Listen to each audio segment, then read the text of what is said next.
Sermon sa hapong ito, Three Fundamentals for the Ten Commandments sa Heidelberg Catechism, Lord's Day 34, question and answer 92 hanggang 95. At sa 1 John chapter 4, verse 7 to 12 by Dr. Reuben Bredenhope. Sa sobrang haba po ng sermon natin sa hapong ito ay kinapos po itong aking clear book at nawawala pa yung isang tanong. Kanina nung tinignan ko ay kumpleto naman. Baka mamaya pag nabanggit ko sa gawing patapos na tayo, pakisabi nyo Pastor, tapos na po yan. So, hinahanap ko, hindi ko makita. Ginalang at binigay ng aking asawa, kundi hanggang gabi siguro tayo dito. So, mga minamahal na kapatid kay Kristo, napaka-familiar sa atin ng kautusan ng Diyos. Narinig natin ang 10 utos. Binabasa natin ang mga ito, pinag-aaralan natin at narinig natin ang pagpapaliwanag tungkol sa katekismo. Kapag iniisip natin ang 10 utos, marahil ang unang larawang pumapasok sa ating isip ay si Moses na nakatayo doon sa bundok Sinai. Hawak ang 2 tapyas na bato na kung saan isinulat ng Diyos ang kanyang mga utos. Madalas nating isipin ang 10 utos bilang isang listahan lamang ng mga tuntunin. Huwag sumamba sa ibang mga Diyos, huwag gumawa ng mga Diyos-Diyosan, huwag gamitin sa walang kabuluhan ang pangalan ng Diyos, igalang ang iyong ama't ina, at huwag pumatay, huwag mangalunya, huwag magnakaw, huwag magsinungaling, at huwag mag-imbot. Ang tunay ng lahat ng ito ay mga utos ng Diyos. Ngunit kung hanggang dito lamang ang ating pagkaunawa, hindi natin lubos na naunawaan ang puso at kautusan ng Diyos. Ang 10 utos ay hindi lamang isang malamig na listahan ng mga tuntunin. Ipinapakita rin nito ang relasyon sa pamamagitan ng Diyos at ng kanyang tinubos na bayan. Kaya napakahalaga ng mga unang salita sa Exodo, Kabanata 20. Bago ibinigay ng Diyos ang unang utos, sinabi niya, "Ako ang Panginoong Diyos na naglabas sa iyo ng lupain ng Ehipto sa bahay ng pagkaalipin." Pansinin ninyo ang pagkasunod-sunod. Una, ipinapakilala ng Diyos ang kanyang sarili bilang kanilang Diyos. Pagkatapos, ipinapaalala niya kung ano ang ginawa niya para sa kanila. Saka lamang niya ibinigay ang kanyang mga utos. Ang biyaya ay nauuna bago ang pagsunod. Ang pagtubos ay nauna bago ang pananagutan. Ang nagliligtas na gawa ng Diyos ay nauna bago ang kanyang mga hinihingi.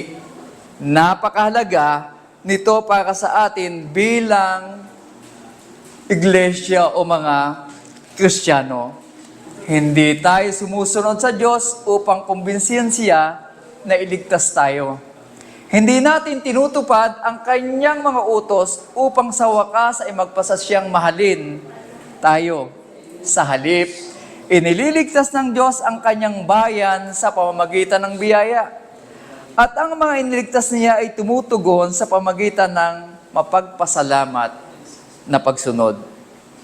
Ang buhay Kristiyano ay hindi, kung sapat ang aking pagsunod, baka mahalin ako ng Diyos. Ang buhay Kristiyano ay, dahil minamahal ako ng Diyos kay Kristo, ninanais kong mahalin siya at sundin siya. Ang kautusan ay nagsisimula sa dakila at mapagbiyayang mga bagay na ginawa ng Diyos at sa mga salita ng bagong tipan. Masasabi nating ang kautusan ay nagsisimula sa Ebanghelyo. Ito lamang ang paraan natin sa Lord's Day 34. Hindi tayo nakatayo sa labas ng tipan at nagsisikap na makapasok sa pabor ng Diyos sa pamamagitan ng ating sariling gawa. Tinitingnan natin ang kautusan bilang mga taong nakarinig ng Ebanghelyo, mga taong nakaranas ng biyaya ng Diyos, at mga taong tinawag na tumugon sa pamagitan ng pasasalamat. Dinadala tayo ng ating pangunahing teksto sa unang Juan, Kabanata 4, na pinakapuso ng relasyong ito. Sinabi ni Juan, "Mga minamahal, magmahalan tayo sa isa't isa sapagkat ang pag-ibig ay mula sa Diyos." At ang pagkatapos ay sinabi niya, tayo ay umibig sapagkat siya ang unang umibig sa atin. Narito ang pundasyon ng pagsunod. Tayo ay umibig sapagkat ang Diyos ang unang umibig sa atin. Kaya habang pinag-aaralan natin ngayon ang Lord's Day 34, at ang 10 utos, nais kong tandaan natin ang 3 pundasyon. Una, ang pag-ibig mula sa ating Diyos. At pangalawa, ang pag-ibig para sa ating Diyos. At pangatlo, ang pag-ibig para sa ating kapwa. Ang 3 pundasyong ito ay tumutulong na ating maunawaan na ang 10 utos ay hindi tungkol sa pag-iwas sa mga maling bagay. Tinuturuan tayo rito kung paano tumutugon ang mga taong tinubos ng Diyos na unang umibig sa Kanya. Tingnan natin ang unang puntos, ang pag-ibig mula sa ating Diyos. Magsimula tayo sa unang pundasyon. Ang pag-ibig mula sa Diyos, bago natin itanong kung paano natin dapat mahalin ang Diyos, kailangan muna nating itanong, paano tayo minahal ng Diyos? Kailan muna nating tingnan o kailangan muna nating tingnan ang Kanyang biyaya? Sinasabi sa Exodo Kabanata 20, talatang 2, "Ako ang Panginoon mong Diyos na naglabas sa iyo sa lupain ng Ehipto sa bahay ng pagkailipin." Nagsisimula ang Diyos sa Kanyang pagliligtas na Kanyang ginawa. Isipin ninyo ang kalagayan ng Israel. Sila ay naging mga alipin sa Ehipto. Sila ay inapi sa ilalim ng Paraon. Sila ay dumaing sapagkat sa kanilang pagdurusa, dininig sa kanilang daing, dininig sila ng Diyos sa kanilang mga hinaing. Ang Diyos ay tumugon. Nagtalaga ang Diyos kay Moses at sinugo siya upang iligtas ang kanyang bayan. Ang kanyang kapangyarihan sa pamamagitan ng mga salot. Sa wakas, umalis ang Israel sa Ehipto, ngunit hinabol sila ng Paraon. Nakarating sila sa dagat na pula at sa pananaw ng tao ay parang wala ng daan upang sila ay makaligtas. Makikita natin to, hinabol sila ng maraming mga Egyptians, upang maibalik sa Ehipto. Ngunit hinawi ng Diyos ang dagat at iniligtas niya, dinala ang kanyang bayan sa kabilang panig. Patuloy niya silang pinaglaanan sa ilang. Binigyan niya sila ng tubig nang sila ay nauuhaw. Binigyan niya sila ng mana nang sila ay nagugutom. Pinotektahan niya sila nang salakayin sila ng kanilang mga kaaway. At pinagtiisan nila silang kahit sila ay nagreklamo. Kaya nang marinig sila sa bundok ng Sinai o ng Sinai, naroon sila bilang isang bayang nakaranas ng nagliligtas at nagpapanatiling pag-ibig ng Diyos. Kaya nang sabihin ng Diyos, "Ako ang Panginoon mong Diyos," hindi walang laman ang mga salitang iyon. Para bang sinasabi ng Diyos sa kanyang bayan, "Ako ang Diyos na nagligtas sa inyo, ako ang Diyos na nakarinig sa inyo, ako ang Diyos na nagprotekta sa iyo, ako ang Diyos na naglaan para sa inyo, ako ang Diyos na naging tapat sa inyo." Ang mga utos ay ibinigay sa loob ng konteksto ng tipa ng pag-ibig ng Diyos at ganoon din para sa atin. Maaring hindi tayo literal na dumaan sa dagat na pula, ngunit nakakatanggap tayo ng higit na dakilang pagliligtas. tayo ay alipin, hindi ng paroon, kundi ng kasalanan. Tayo ay nahiwalay sa Diyos dahil sa ating paghihimagsik. Hindi natin kayang iligtas ang ating sarili. Hindi natin kayang gawing matuwid ang ating sarili. Hindi natin kayang paghirapan ang ating pagbabalik sa Diyos. Ngunit isinugo ng Diyos ang kanyang anak. Dumating si Kristo sa mundong ito, namuhay siya ng perpektong katuwiran na hindi natin kayang ipamuhay.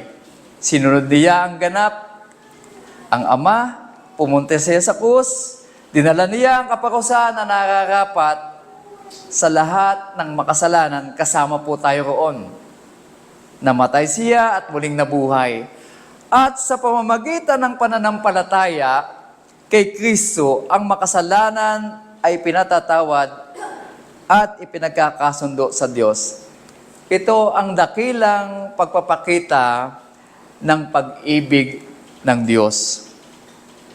Sinabi ng Kabanata Juan, Kabanatang 4, talatang 9, dito ay pinakita ang pag-ibig ng Diyos sa atin, na isugo niya ang kanyang bugtong na anak sa sanlibutan upang tayo mamuhay sa pamamagitan niya.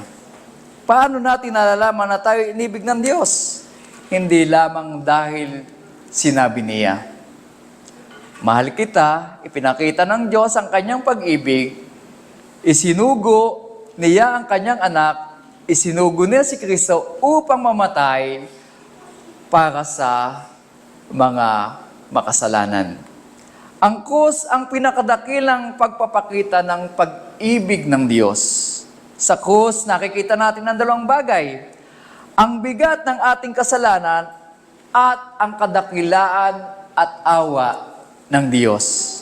Nakikita natin kung gaano talaga kasama ang ating kasalanan o yung ating mga ginawa. Ngunit nakikita rin natin kung gaano kadakila ang pag-ibig ng Diyos. Hindi tayo iniligtas ng Diyos dahil tayo'y karapat-dapat. Iniligtas niya tayo dahil siya ay mapagbiyaya. Minahal niya tayo kahit tayo ay hindi karapat-dapat. Hinabol niya tayo noong tayo'y naliligaw. Nagpakita siya ng awa kahit ang nararapat sa atin ay paghuhukom. Ito ang pag-ibig mula sa ating Diyos. At bakit kailangan nating tandaan ito? Dahil likha sa puso ng tao na gawing isang checklist ang Kristyanismo. Maaari nating simulang isipin na ang buhay Kristiyano ay pangunahing tungkol sa ating performance. Sinasabi natin, nagsimba ako, nagbasa ako ng Biblia, nanalangin ako, nagbigay ako, naglingkod ako, sumunod ako. At unti-unti nang hindi natin namamalayan, maaari nating isipin ang ating katayuan sa harap ng Diyos ay nakasalalay kung gaano kahusay ang ating performance. Dati ganon ang ating kaisipan based doon sa ating nagagawa. Ngunit sinasabi ng Ebanghelyo, tumingin ka muna kay Kristo. Tingnan mo kung ano ang ginawa ng Diyos. Tingnan mo ang krus. Tingnan mo ang walang laman na libingan. Tingnan mo ang awa ng Diyos. Tingnan mo ang biyayang nagligtas sa iyo.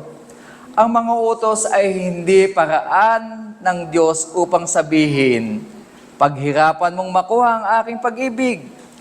Sa halip, sinasabi niya, dahil tinanggap mo na ang aking pag-ibig, mamuhay ka ngayon sa mapagpasalamat na pagsunod. Kaya bago natin itanong, gaano kahusay ang pagsunod ko sa Diyos, huminto muna tayo at itanong, nauunawaan ko ba kung gaano kalaki, kung gaano ako minahal ni Kristo? Sapagkat kung tunay nating naunawaan o naiintindihan, ang puso ng biyaya ng Diyos, nag-iiba ang buong katangian ng ating pagsunod. hindi na tayo sumusunod bilang mga taong nagsisikap makuha ang pagtanggap ng Diyos. Sumusunod tayo bilang taong nakatanggap ng biyaya.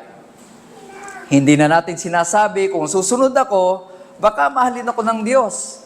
Sa halip, minahal na ako ng Diyos kay Kristo, kaya nais kong mabuhay para sa Kanya. Yan ang unang pundasyon, ang pag-ibig mula sa ating Diyos. Pangalawang bagay o pangalawang puntos, ang pag-ibig para sa ating Diyos. Ang ikalawang pundasyon ay ang pag-ibig para sa ating Diyos.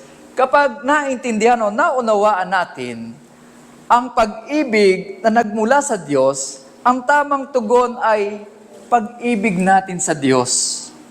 Dinadala tayo nito ng tuwiran sa unang utos. Huwag kang magkakaroon ng ibang mga Diyos sa harap ko. Buod ni Jesus sa utos na ito sa Mateo 22:37, ibigin mo ang Panginoon mong Diyos ng buong puso, ng buong kaluluwa mo at buong pag-iisip. Pansinin po ninyo o pansinin natin ang ating buong, sabi niya, hindi sinabi ng Diyos, mahalin mo ako ng bahagi lamang ng iyong puso. Buo ang hinihingi ng Panginoon. Hindi niya sinabing, ibigay mo sa akin ang linggo ng umaga. Ngunit ang natitirang bahagi ng buhay mo ay para sa sarili mo. Ang sabi niya, ng buong puso, buong kaluluwa, at buong pag-iisip. Hindi lamang isang bahagi ng buhay natin ang nais ng Diyos. Nais niya ang buong pagkatao natin, kaya napakatalim at mapaghamon ng Lord's Day 34, question and answer 94. Sinasabi nito na hinihingi ng utos na makilala natin ang tama, ang tanging tunay na Diyos. Siya lamang ang ating pagkatiwalaan. Tumingin sa Kanya para sa bawat mabuting bagay. Mahalin siya, katakutan siya, parangalan siya, at isuko ang anumang bagay kaysa sumalungat sa Kanyang kalooban. Ito ay higit pa sa simpleng nagsasabing, naniniwala ako sa Diyos. Maraming tao nagsasabing naniniwala sa Diyos. At iyon po'y mayroong katotohanan. At sino siguro tanongin nyo. Ngunit, ang unang utos ay nagtatanong ng mas malalim, ang Diyos ba talaga ang iyong Diyos? May pagkakaiba sa pagitan ng paniniwalang umiiral sa Diyos at tunay na pagtitiwala sa Kanya. May pagkakaiba sa pagitan ng pagsasalita tungkol sa Diyos at ng pagmamahal sa Diyos. May pagkakaiba sa pagitan ng pagdalo sa church at ng pagsusuko ng ating buhay sa Diyos. Dito nagiging napakahalaga ng question and answer 95 na nawala kanina. Di makita ano. So tinutukoy nito ang idolatry bilang pagkakaroon o pag-iimbento ng isang bagay na ating pinagkakatiwalaan sa halip o kasabay ng ating tunay na Diyos. Maaaring mangyari ang idolatry sa puso ng tao. Maaaring ang Diyos-Diyosan ay pera. Maaaring tagumpay, maaaring karir, maaaring kasikatan, maaaring kaginawahan, maaaring mga ari-arian, maaaring relasyon, maaaring kagandahan, maaaring seguridad, maaaring reputasyon, maaaring achievement. Kahit ng mabubuting bagay ay maaaring maging Diyos-Diyosan kapag ginawa natin silang pinakamahalagang bagay sa ating buhay. Kaya ang tanong ay hindi lamang, ano ang mayroon ako? Ang mas malalim na tanong ay, ano ang aking pinagkakatiwalaan? O sino ang aking pinagkakatiwalaan? Ano ang iniisip mo kapag kailangan mo magkaroon upang maging masaya? Ang iniisip mong kailangan mong magkaroon upang maging ligtas? Ano ang nagbibigay sa iyo ng pakiramdam na may halaga ang iyong buhay? Saan ka tumatakbo kapag ikay natatakot? Ano ang patuloy na pinupuno ng iyong isip kapag ikaw ay nag-iisa? Ano ang bagay na ayaw mong isuko sa Diyos? Maaaring ipakita ng mga tanong na ito ang mga Diyos-Diyosan na sa ating puso. Minsan, ang Diyos-Diyosan ay hindi lamang nagsasabing, kalimutan mo ang Diyos. Minsan, sinasabi nito, panatilihin mo ang Diyos, pero isama mo rin ako.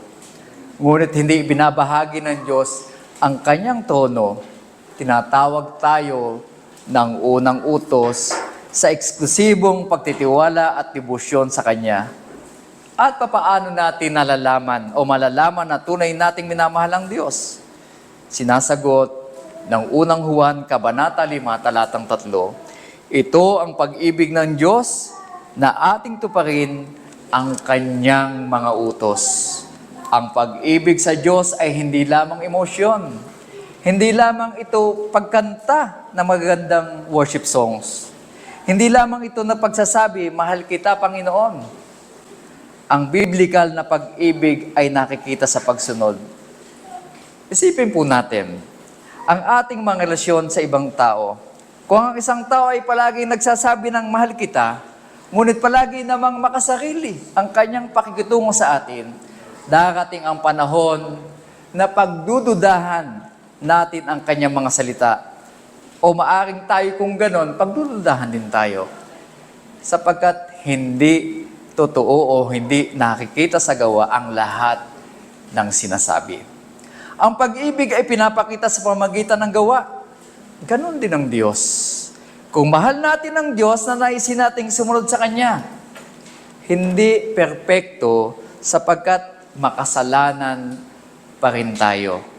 Hindi walang pakikipaglaban sapagkat tayo ay patuloy pa rin pinagiging banal hanggang sa kasalukuyan.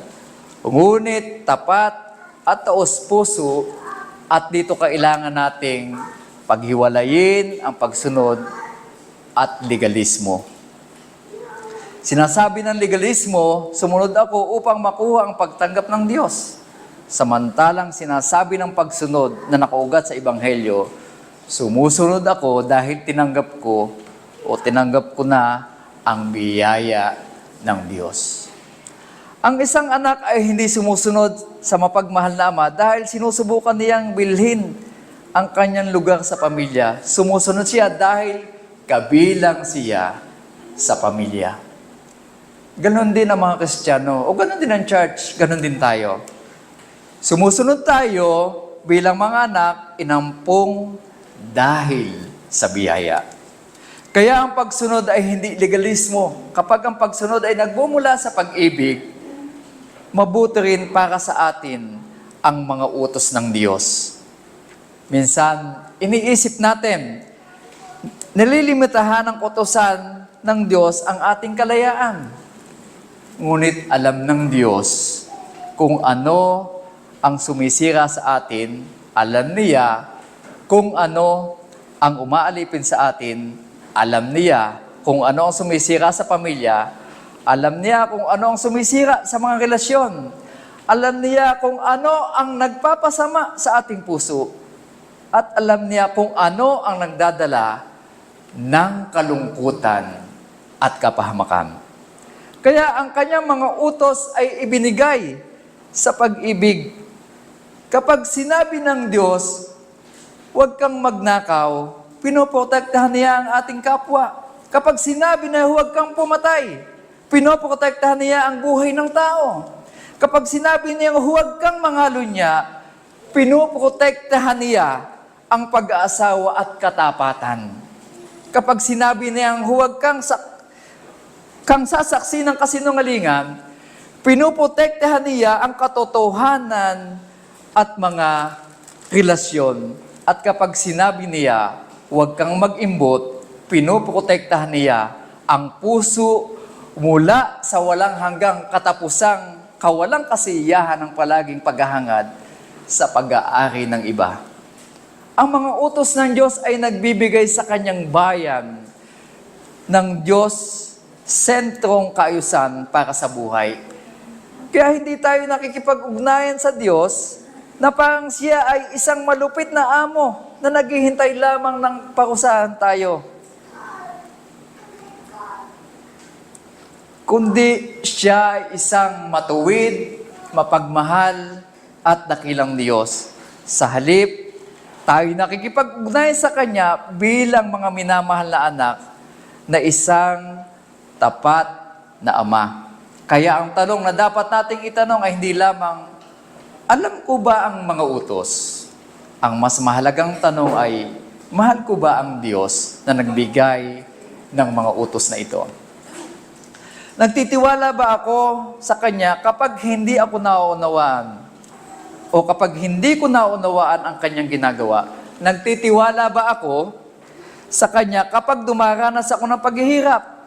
Nagtitiwala ba ako sa Kanya kapag hindi ko makita kung saan patungo ang aking buhay? Patuloy ko ba siyang parangalan kapag mahal ang halaga ng pagsunod?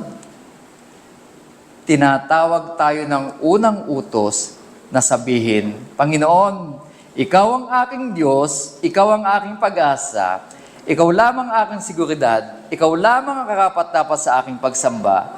Mas nanaisin kong isuko ang anumang bagay kaysa isuko ang aking pagsunod sa iyo.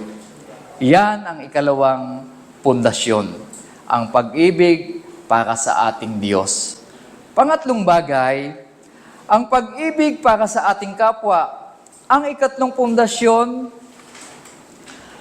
ay nagsasabi o sinasabi sa Mateo Kabanata 22, talatang 39. At ang ikalawa ay katulad nito, ibigin mo ang iyong kapwa gaya ng iyong sarili.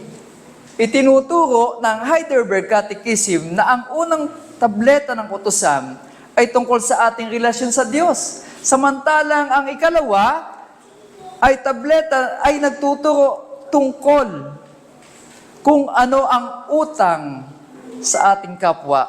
Si Jesus mismo ang nagbuod ng utusan sa dalawang bagay, ang pag-ibig sa Diyos at pag-ibig sa kapwa. Pansinin ninyo na hindi pinaghihiwalay ni Jesus ang dalawang pag-ibig na ito. Pinag-ugnay niya ang mga ito. Bakit?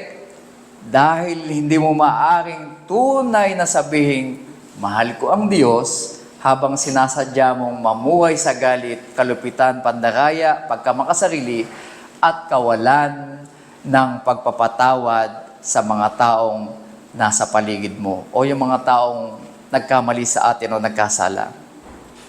Sinasabi ng unang Juan, Kabanata 4, talatang 20, ang hindi umiibig sa kanyang kapatid na kanyang nakikita ay hindi maaaring umibig sa Diyos na hindi niya nakikita. Napakalalim at napakamapaghamon ng pahayag na iyan. Ang ating pag-ibig sa Diyos na hindi nakikita ay naging nakikita sa paraan ng pakikitungo natin sa mga taong nakikita natin. Isipin ninyo ang ikalawang utos sa 10 utos. Igalang mo ang iyong ama at ina. Iyan ay pag-ibig na ipinakikita sa pamilya. Huwag kang papatay. Ibig sabihin, pinahalagahan natin ang buhay ng tao. Huwag kang mangangalo niya. Ibig sabihin, tayo ay tapat at malinis sa ating relasyon. O huwag kang magnanakaw. Ibig sabihin, ginagalang natin ang pag-aari ng ibang tao. So, ang mga bagay na ito ay ipinaalam sa atin ng Panginoon na ang utos na kasulat o yung 10 utos, ito'y napakahalaga nating tingnan, pahalagahan, o isagawa. Ibig sabihin na harap natin ang makasalanang pagdanasa na nasa sarili nating puso. Kaya ang mga utos ay hindi lamang tungkol sa pag-iwas sa masamang pag-uugali. Tinuturuan tayo ng mga ito kung paano magmahal. At dito nagiging mahirap ang pag-ibig Kristiyano. Madaling mahalin ang mga taong nagmamahal sa atin. Totoo po yan. Normal sa tao na kapag ginawan tayo ng mabuti, pag minahal tayo, pwede ring mangyari na ikaw ay mahalin. Madaling maging mabait sa mga taong mabait sa atin. Madaling patawarin ang taong may hingi ng tawad. Ngunit paano ang mahirap mahalin? Paano ang taong nakasakit sa iyo? Paano ang mga taong nagbigay sa iyo ng malaking kabiguan? Paano ang taong hindi nakakaunawa sa iyo? Paano ang taong nagsalita laban sa iyo? Paano ang taong mas gusto mong iwasan? Dito nakikita ang ebanghelyo sa ating buhay. Hindi tayo minamahal ng Diyos dahil madali tayong mahalin. Minahal tayo ng Diyos ang mga makasalanan. Minahal tayo ng Diyos kahit tayo ay naghihimagsik laban sa Kanya. Nagpakita siya ng awa sa mga taong hindi dapat tumanggap nito. Kaya ang mga tumanggap ng awa ay tinatawag na maging mga taong nagpapakita rin ng awa. Sinabi ng unang Juan, Kabanata 4:11, mga minamahal, yamang gayon na lamang ang pag-ibig ng Diyos sa atin, dapat din naman tayo magmahalan sa isa't isa. Pansinin po ninyo, muli ang pagkakasunod-sunod. Minahal tayo ng Diyos, kaya minamahal natin ang iba. Hindi tayo gumagawa ng pag-ibig mula sa wala. Tinatanggap natin ang pag-ibig ng Diyos at hinahayaan nating umapaw ang pag-ibig niyon sa ating buhay. Ang pag-ibig ng Diyos ang nagiging huwaran ng ating pag-ibig. Kapag tayo pinatawad, tututo tayong magpatawad. Kapag tayo nakatanggap ng awa, natuto tayong magpakita ng awa. Kapag pinagtiyagaan tayo ng Diyos, natuto tayong magtiyaga sa iba. Kapag naging mapagbigay ang Diyos sa atin, natututo tayong maging mapagbigay. Kapag tinanggap tayo ng Diyos, natututo tayong maging mapagpatuloy. Kapag inalagaan tayo ng Diyos, natuto rin tayong mangalaga sa iba. Ang pag-ibig sa kapwa ay maaaring mga hulugan ng pagtulong sa taong nahihirapan. Pananalangin para sa isang tao nang binabanggit ang kanyang pangalan, pagbisita sa isang taong nag-iisa, pagbabahagi sa isang nangangailangan, at pagsasalita ng salitang nakapagpapalakas ng loob. Ang pag-ibig Kristiyano ay hindi lamang damdamin, ito ay ginagawa. Minsan ang pagmamahal ng ating kapwa ay nangangahulugan ng pagpapatawad. Minsan nangangahulugan ito ng pagtangging gumanti. Minsan nangangahulugan ito na nagsasabi ng katotohanan kahit mas madali sanang magsinungaling. Minsan nangangahulugan ito ng pagbibigay kahit mas gusto nating itago ang mayroon tayo. Minsan nangangahulugan ito ng pakikinig kahit mas gusto nating tayo ang magsalita. Minsan nangangahulugan ito ng paglilingkod kahit walang makapapansin. At minsan, ang pag-ibig sa kapwa ay nangangahulugan ng pagmamahal sa isang taong ibang-iba sa atin. Ang ating kapwa ay hindi lamang taong gusto natin, hindi lamang kaibigan natin. Ang ating kapwa ay mga taong inilagay ng Diyos sa ating paligid. Kaya napakahamo ng ikalawang kautusan. Hindi lamang ito tinatanong kung nagsisimba tayo, alam natin ang ating theology. Tinatanong nito kung ang pag-ibig ba ng Diyos ay tunay na nagbabago sa paraan ng pakikitungo natin sa ibang tao. Isipin ninyo ang isang taong napakaraming alam tungkol sa Kristyanismo. Nagbabasa siya ng Biblia, nagsisimba, alam niya ang katikisim, alam niya ang theology, nananalangin siya, kumakanta siya ng mga awit sa pagsamba, mapagbigay siya, naglilingkod o mayroong ministry, ngunit palagi siyang galit sa ibang tao. Palagi siya nagreklamo, palagi siyang pumupuna, palagi siya nagtatanim ng sama ng loob, at palagi niyang minamaliit ang iba. Masasabi ba natin na tunay na nauunawaan ng taong iyon ang pag-ibig ng Diyos? Sabi ni Juan, hindi. Ang theology ay dapat magbunga ng kababaang loob. Ang ating pagsamba ay dapat magbunga ng pag-ibig. Ang ating pagkaunawa sa biyaya ay dapat gumagawa sa atin na mapagbiyaya sa iba. Ang ating pagkaunawa sa pagpapatawad ay dapat gumagawa sa atin ng pagpapatawad. Ang ating pagkaunawa sa pagtitiis ng Diyos sa atin ay dapat gumawa sa atin o maging matiisin. Kung sinasabi nating mahal natin ang Diyos, ngunit ayaw nating mahalin ang tao o ang ibang tao, merong mali. Ang taong tumatangging magmahal sa iba ay nagbibigay ng katibayan na hindi niya tunay na naunawaan at natanggap ang pag-ibig ng Diyos. Hindi ibig sabihin ito na nakamit na natin ang kaligtasan sa pamamagitan ng pagmamahal. Sa halip, ang pag-ibig ay naging ebidensya ng biyayang ginawa ng Diyos sa atin. Kapag dumating ang pag-ibig ng Diyos sa ating buhay, hindi ito humihinto sa atin. Umaagos ito sa pamamagitan natin. Tumatanggap tayo ng awa ng Diyos, kaya nagiging tagapaghatid tayo ng awa.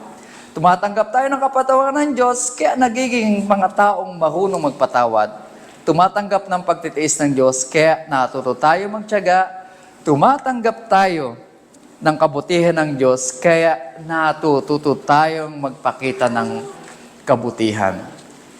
Iyan ang ikatlong pundasyon, ang pag-ibig para sa ating kapwa. Mga minamahal na kapatid, ang 10 utos ay hindi lamang listahan ng tuntunin. Ang mga ito ay mga utos ng Diyos na unang umibig sa atin, tumubo sa atin, at nagsugo sa atin. Isinugo ang kanyang anak na si Jesucristo, kaya dapat nating tingnan ang 10 utos. Sa liwanag ng biyaya ng Diyos, minamahal tayo ng Diyos, kaya minamahal natin ang Diyos. At dahil mahal natin ang Diyos, minamahal natin ang ating kapwa. Bago natin isipin ang pagsunod, alalahanin muna natin ang ginawa ng Diyos para sa atin.